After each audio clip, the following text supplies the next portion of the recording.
Bismillahirrahmanirrahim. Assalamualaikum warahmatullahi wabarakatuh. Perkenalkan, nama saya Adi Puro Santoso dari kelas PSE dengan NIM 40220013. Berdiri saya di sini akan menyampaikan atau akan mereview jurnal internasional yang diberikan dosen kepada saya, yaitu guna memenuhi ujian tengah semester mata kuliah Teknologi dan Informasi Bank Syariah. Oke, jurnal yang diberikan ibu dosen kepada saya berjudul Building on Islamic Financial Information System Based on Policy Management, yang artinya membangun sistem informasi keuangan syariah dengan kebijakan manajemen keamanan.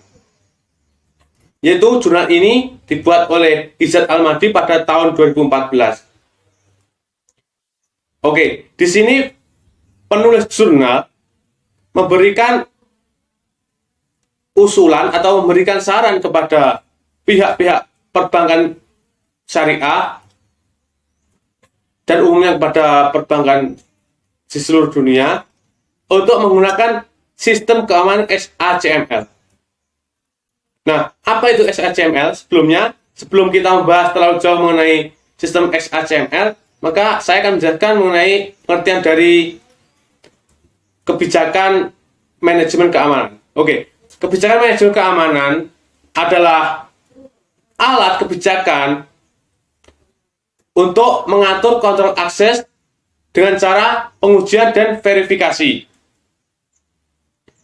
untuk mencegah dari pihak-pihak yang luar, maksudnya di sini di luar staf atau ofisial, untuk memasuki pada sistem data. Nah, jadi tidak semua orang atau tidak semua karyawan pada perbankan itu bisa memasuki dari database dari perusahaan. Jadi harus ada kebijakan-kebijakan yang harus diambil oleh kebijakan-kebijakan yang harus diambil oleh perbankan syariah untuk membatasi jumlah akses kepada data perusahaan. Nah, apa yang diusulkan penulis kepada pihak perbankan syariah?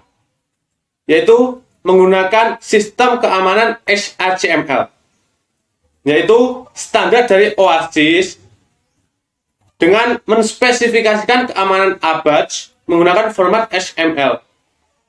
Jadi sistem keamanan ini berupa coding. Nah, coding ini bisa mengatur apa yang diinginkan oleh pihak perusahaan, bagaimana cara untuk memasuki database perusahaan. Oke. Nah, bagaimana penerapan SACML itu atau implementasi dari SACML itu? Yang pertama adalah dengan masukkan login username dan password. Pertama itu, masukkan username dan password. Username dan password itu bisa dicari atau bisa dihack atau bisa dicuri oleh orang lain. Nah, namun yang kedua adalah proses autentifikasi atribut. Nah, di sini bisa berupa fingerprint, pemindai iris atau pemindai retina. Yang ketiga adalah pemindai wajah. Nah, jadi yang paling susah itu yang kedua ini, autentifikasi dan autentifikasi atribut. Kemudian proses yang ketiga, sistem SACML akan memverifikasi apakah yang login kepada database itu dari adminnya apa bukan. Nah, kalau bukan, maka masuk proses keempat, yaitu output dari sistem SACML itu reject atau ditolak atau diterima. Nah, kalau diterima berarti seluruh verifikasi itu sudah valid.